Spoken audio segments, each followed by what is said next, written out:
Chosen one, today a sacred whisper moves through silence and speaks your name. God said, "Watch alone right now, not to isolate you, but to reveal you. In stillness, vision sharpens, courage steadies, and purpose rises. This moment is not punishment, it is preparation. While noise fades, truth grows louder. You are being aligned, refined, and entrusted with clarity others have not earned. Stand present, breathe deeply, listen closely. What unfolds now will shape your walk, your work, and your witness. You were called for this hour, and heaven is attentive to your response today, tomorrow, and forever, without fear. When God calls you to separation, it is never random and never cruel. It is intentional, precise, and deeply loving. Being asked to watch alone does not mean you are forgotten. It means you are trusted. Crowds have a way of dulling discernment. Noise competes with truth, opinions blur direction, and approval can slowly replace obedience. Separation strips all of that away. In solitude, there is no audience to impress, no mask to maintain, no voice louder than the one that truly matters. This is where revelation begins. What is hidden in public becomes clear in private. What feels confusing among many becomes undeniable when it is just you and God. Watching alone is an invitation to see without filters. When others are present, we often see through expectations, through fear of judgment, or through the desire to belong. Alone, those layers fall away. You begin to notice patterns you missed before. You recognize warnings you once ignored. You see doors that were always there, but crowded out by distraction. God reveals not only external truths, but internal ones. Motives are exposed gently but firmly. Strengths are affirmed. Weaknesses are identified, not to shame you, but to heal and prepare you. This kind of clarity rarely comes in busy rooms. It comes in quiet obedience. Separation also protects revelation. Not every insight is meant to be shared immediately. Some truths are fragile in their early stages and need time to root deeply before they are spoken aloud. When God speaks to you alone, He is allowing that word to grow without interference. Other voices, even well-meaning ones, can distort what God is forming. Doubt, comparison, and premature feedback can weaken conviction. Watching alone guards the purity of what you are being shown. It allows faith to mature before it is tested. By the time the season of sharing comes, you will no longer need validation, because revelation has already settled in your spirit. There is also a refining that happens only in separation. Alone, you cannot borrow someone else's faith or lean on collective momentum. You must confront your own trust in God. This is where resilience is built. This is where obedience becomes personal rather than performative. You learn to stand without applause. You learn to move without reassurance. You learn that God's presence is enough, even when no one else sees your faithfulness. That kind of refining produces authority. Not loud authority, but quiet, unshakable confidence that comes from having seen God move in hidden places. Many people fear separation because they confuse it with abandonment. But divine separation always carries purpose. God often separates before He elevates. He pulls you aside before He sends you forward. Moses was alone on the mountain. David was alone with the sheep. Jesus withdrew to lonely places before powerful moments. History shows the same pattern again and again. Revelation is rarely born in crowds. It is forged in solitude. When you are willing to watch alone, you are saying that God's voice matters more than comfort, more than familiarity, more than approval. Watching alone also trains discernment. You begin to recognize what aligns with God and what only imitates it. You learn the difference between urgency and divine timing, between opportunity and assignment. This discernment becomes a safeguard for the future. When you re-enter spaces filled with people and pressure, you will not be easily swayed. You have already seen clearly. You have already heard truth without distortion. Separation gave you a reference point, a spiritual compass that keeps you steady when things get loud again. Most importantly, revelation in separation reminds you of who you are. Not who people say you are, not who circumstances suggest you are, but who God has always known you to be. Alone with Him, identity is restored and reinforced. Fear loses its grip. Comparison loses its power. You stop striving to be seen because you know you are already known. That confidence changes how you walk, how you speak, and how you obey.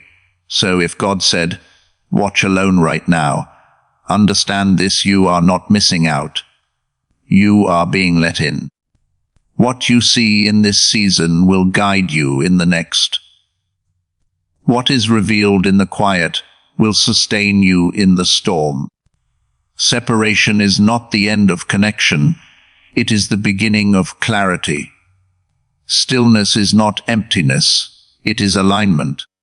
When God calls you into stillness, He is not asking you to stop living, but to stop rushing. Vision does not sharpen in chaos. When everything is moving, demanding, and speaking at once, the eyes of the Spirit struggle to focus. Stillness slows the inner world so truth can rise to the surface. It creates space for God to adjust your sight, not just so you can see more, but so you can see correctly. Many people look constantly, yet perceive little, because they never pause long enough for understanding to form. In stillness, distractions lose authority. The mind begins to settle, emotions stop racing ahead of wisdom, and clarity replaces impulse. What once felt urgent suddenly reveals itself as unnecessary. What once felt confusing begins to make sense. Stillness does not force answers, it allows them to emerge. God often speaks softly, not because His voice is weak, but because it requires attentiveness. When you quiet your surroundings and your inner noise, you realize He has been speaking all along. Vision awakens when listening deepens. Stillness also retrains how you see yourself. Movement can become a hiding place. Constant activity often masks insecurity, fear, or avoidance. In stillness, there is nowhere to run. You sit with your thoughts, your doubts, your hopes, and your calling. This can feel uncomfortable at first, but it is necessary. As you remain present, God begins to separate truth from assumption. You start to see which limits were self-imposed and which boundaries were divinely placed for protection. Vision expands when false narratives fall away. When you are still, discernment becomes sharper. You no longer react emotionally to everything you notice. Instead, you observe with wisdom. You see motives behind actions, patterns behind behaviors, and consequences before decisions are made. This is spiritual sight developing. Stillness trains you to respond rather than react. It teaches patience, which is essential for vision. Impatience rushes outcomes. Vision waits for timing. What God reveals in stillness often requires maturity to carry. And maturity grows in silence, not speed. Stillness also reconnects you to divine perspective. When life is loud, problems appear bigger than purpose. Pressure feels heavier than promise. In stillness, perspective shifts. You begin to see situations from above rather than from within. Fear shrinks. Faith steadies. You remember past victories and recognize patterns of God's faithfulness. Vision is strengthened by memory, and stillness allows you to reflect without distortion. You realize that what once threatened you actually shaped you, and what delayed you actually protected you. There is a sacred exchange that happens in stillness. You release control, and God releases insight. You surrender urgency, and God restores peace. Vision thrives in this exchange. When you stop trying to force clarity, clarity finds you. When you stop demanding direction, direction becomes obvious. Stillness removes the pressure to perform spiritually and replaces it with presence. You are no longer striving to hear God. You are simply available. That availability opens the door for deeper understanding. Stillness also prepares you for movement. It may seem passive, but it is highly productive. Like a lens being adjusted before a photograph is taken, stillness tunes focus so that when action comes, it is precise. Without stillness, movement is scattered. With stillness, movement is intentional. You act with confidence because you have already seen where you are going. Vision gained in stillness reduces regret later. You move less, but accomplish more. Many overlook stillness because it does not look powerful. It is quiet, unseen, and often misunderstood. Yet it is one of the strongest spiritual disciplines. Stillness requires trust. It says, I believe God works even when I am not rushing. It says, I value clarity over speed. It says, I am willing to wait to see clearly rather than move blindly. This posture honors God, and He responds by sharpening your vision. When God tells you to watch, stillness becomes your posture. You are not idle. You are attentive. You are not delayed. You are being aligned. Vision does not arrive as a sudden burst, but as a steady unveiling.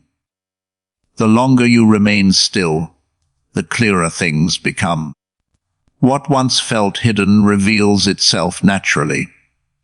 You begin to see not only what is happening, but why it is happening and how you are meant to respond.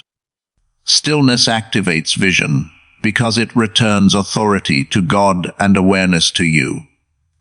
In that quiet place, sight is restored, direction is clarified, and confidence is renewed.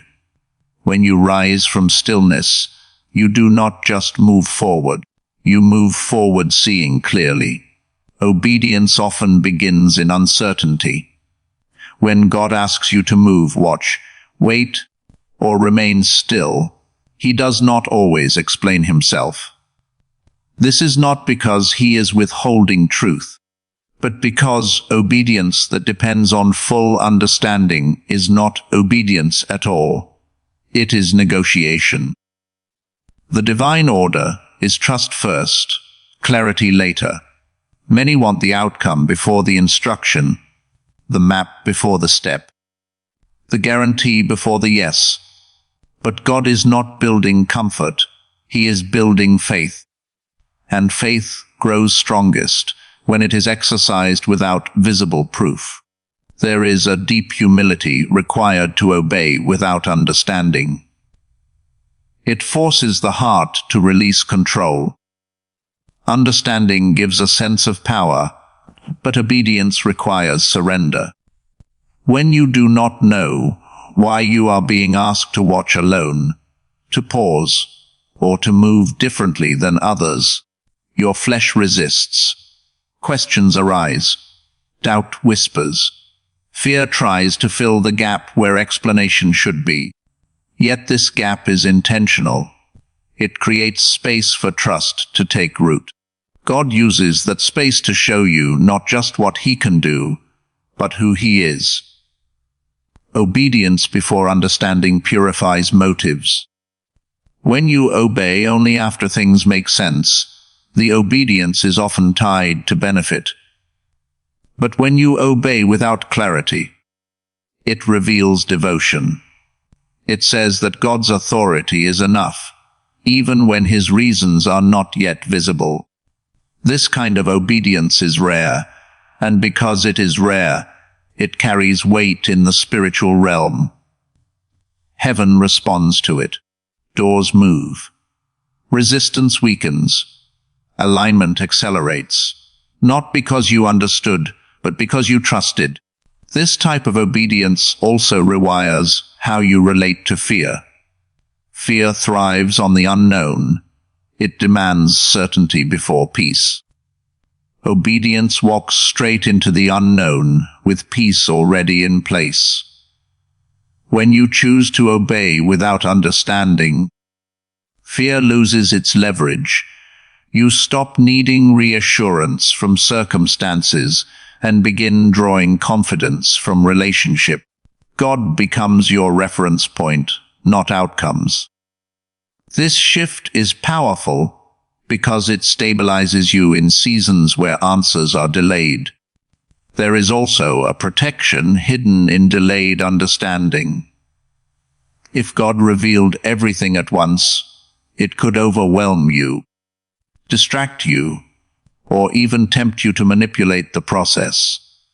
Some truths are too heavy for unprepared hands. Obedience positions you for gradual revelation, given at the pace your spirit can carry. Each step of obedience unlocks the next layer of understanding. This keeps you dependent, grounded, and focused on the present assignment, rather than future pressure. Obedience before understanding trains spiritual sensitivity. You begin to recognize God's voice not by logic alone, but by resonance in your spirit. You learn the difference between divine instruction and emotional impulse. This sensitivity is crucial for long-term calling. It teaches you to move by discernment rather than impulse, by alignment rather than urgency. Over time, obedience becomes less about force and more about flow. You move because it feels right in your spirit, even when your mind has questions. This process also exposes where trust is shallow. Areas where obedience feels hardest often reveal where self-reliance is strongest. God touches those areas intentionally, not to break you, but to free you. When you obey there, something loosens, pride softens, anxiety eases, control weakens. In its place, peace grows. Obedience becomes a healing act, not just a dutiful one. Many breakthroughs are delayed not because God is silent, but because obedience is partial. We obey what feels reasonable and resist what feels unclear. Yet the unclear instruction is often the key. When you obey without understanding, you step into alignment that explanations alone could never produce. You may not see immediate results, but something shifts internally. Confidence deepens, faith strengthens, patience matures. These inner shifts prepare you for outer change. Obedience also builds spiritual authority. When you consistently obey without full understanding, your yes becomes powerful. You no longer need to be convinced. You are already surrendered. This posture makes you dependable in God's hands. He can trust you with responsibility, because you are not driven by convenience or comprehension. You are driven by relationship. Eventually, understanding does come. It often arrives quietly, sometimes long after the obedience has been completed. When it does, it carries depth. You realize why the timing mattered, why the silence was necessary, why the path felt strange. But by then, understanding is no longer required to validate your obedience. It simply confirms what your spirit already knew. When God asks you to obey before understanding, He is inviting you into maturity. This is not blind faith. It is relational trust. You are not following blindly. You are following closely. And those who follow closely learn that understanding is not the foundation of obedience. Trust is. Preparation often unfolds far from public view. When God works deeply, He usually works quietly. Private seasons can feel unnoticed, slow, and even insignificant. Yet they are where the most important formation takes place. What you become in hidden moments determines what you can sustain in visible ones. Public outcomes may look sudden, but they are supported by long, unseen preparation. God develops capacity in private before releasing responsibility in public, because exposure without preparation can damage what was meant to bless. In private, character is shaped without pressure to perform. There is no audience to impress, no reputation to protect, no expectation to meet except obedience. This environment allows honesty. You face who you really are, not who you appear to be. Strengths are sharpened, and weaknesses are addressed without shame. God often works on foundations in these seasons, knowing that what is built later will only be as stable as what was reinforced early. The unseen work prevents future collapse. Private preparation also teaches stewardship. When nothing is visible, faithfulness becomes pure. You learn to value obedience over recognition.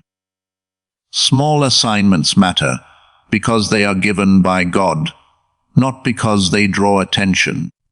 This trains you to handle greater responsibility with humility. Those who skip private preparation often crave affirmation later, but those who are formed in private are secure. They have already learned that God's approval is enough. There is a discipline that grows in private spaces. Without external structure, you learn internal consistency. You show up even when no one is watching. You pray when there is no urgency pushing you. You practice patience without applause. These habits form spiritual muscle. When pressure increases later, you are not overwhelmed because you are already anchored. Public pressure only reveals what private preparation has already built. God also reveals strategy in private. Public spaces are often reactive, driven by demand and expectation. In private, God teaches intention. You learn timing, restraint, and wisdom. You begin to understand not just what to do, but when to do it and when not to. This discernment protects you from burnout and misalignment later. Many failures are not caused by lack of gifting, but by lack of preparation in private seasons. Private preparation guards identity. When your worth is not tied to visibility, you remain grounded when attention comes. You are less likely to compromise values for acceptance or rush decisions for approval. You know who you are because you discovered it when no one else was looking. This stability becomes a refuge for others later. People are drawn to those who are steady, not performative. There is also healing that happens best in private. Ones exposed too early can harden instead of heal. In solitude with God, pain can surface safely. Memories can be addressed gently. Forgiveness can take root without pressure. This healing is essential because unhealed pain often leaks into leadership, relationships, and decisions. God heals privately so you do not bleed publicly. Private preparation builds trust between you and God. Each unseen yes strengthens the relationship. You learn His patterns, His timing, His tone. This intimacy becomes your compass later. When decisions become complex and voices increase, you recognize His direction quickly because you have walked closely with Him in quiet places. That familiarity cannot be rushed or borrowed. Many become discouraged in private seasons because they feel delayed, but delay is often disguise. God is not holding you back, He is holding you together. He knows what lies ahead and prepares you accordingly. What feels slow is often strategic. What feels hidden is often protective. Public success without private preparation is fragile, but preparation without recognition is powerful. When the time comes for public release, it feels natural, not forced. You are not scrambling to become, you already are. You are simply stepping into what has been formed. The pressure does not shock you because you have already learned endurance. The attention does not change you because you have already learned contentment. The responsibility does not overwhelm you because you have already learned stewardship. What you do alone matters more than what you do in front of others. God watches the hidden places closely because they reveal the heart. He entrusts publicly what has been proven privately.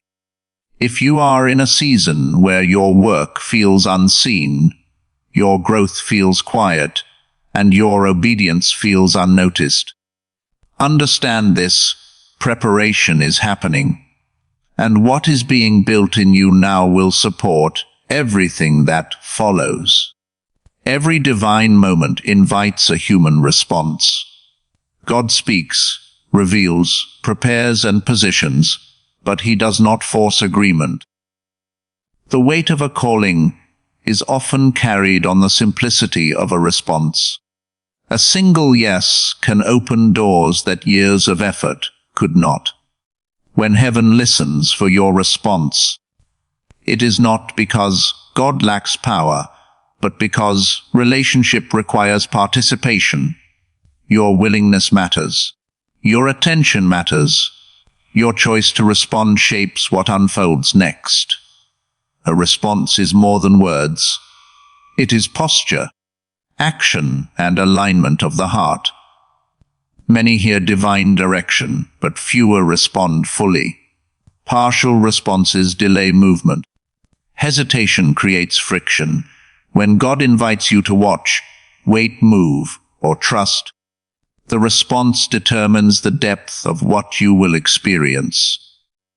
A surrendered response allows flow.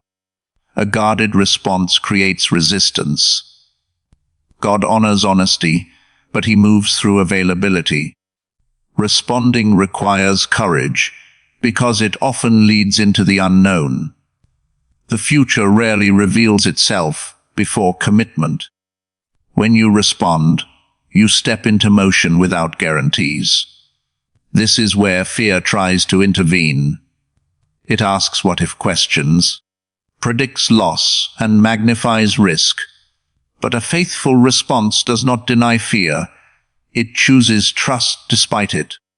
Courage is not the absence of fear, but obedience in its presence. Heaven responds to that courage with support, direction, and peace. Your response also reveals priority. What you respond to first shows what holds authority in your life.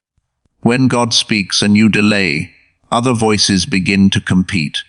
Logic, comfort, opinion, and past experiences all vie for influence. A timely response protects clarity. It keeps the instruction fresh and the heart aligned. Delayed obedience often dulls conviction, making the next step harder than it needed to be. There is momentum in response. When you say yes, movement begins, even if nothing changes immediately on the outside. Internally, alignment shifts. Confidence grows. Peace settles. This inner movement prepares you for external change. God often responds to response by releasing strength rather than explanation. He meets your yes with grace sufficient for the moment. You do not receive everything at once, only what you need to take the next step. Responding also builds spiritual authority. Authority is not claimed. It is cultivated through consistent obedience. Each response strengthens trust between you and God. You become reliable in His hands. This reliability opens access to greater responsibility. Heaven looks for those who respond without bargaining, who move without needing to be convinced repeatedly. A responsive heart becomes a trusted vessel.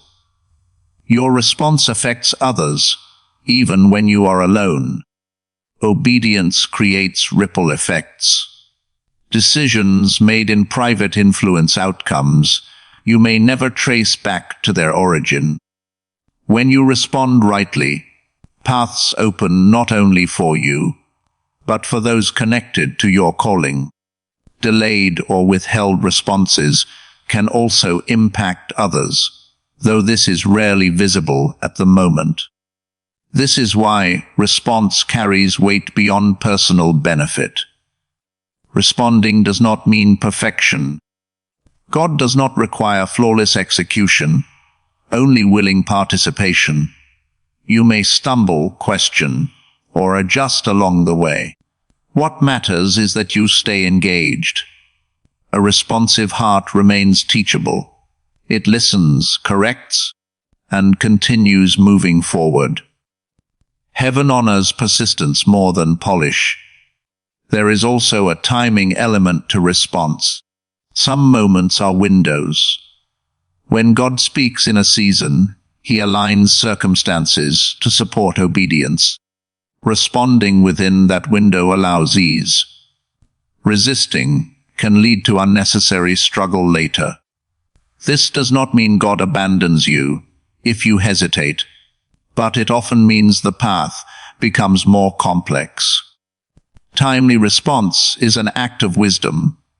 When heaven listens for your yes, it is listening for agreement, not capability. God already knows what you lack. He responds to willingness by supplying what is missing. Many feel unqualified and wait to feel ready before responding. Readiness often comes after response, not before. God equips those who step forward, not those who stand back waiting for confidence to appear. Ultimately, response is relational. It is a conversation, not a contract. God invites you answer, and the journey unfolds together. Your yes does not end uncertainty. It begins partnership. Each step becomes a dialogue of trust. As you respond again and again, obedience becomes less fearful and more natural. You begin to recognize that responding is not about risk, but about alignment. So when heaven listens for your response, understand the power resting in that moment. Your yes carries movement, access, and transformation. What seems like a simple decision becomes a doorway. And when you step through it, you discover that God was already there, ready to walk with you.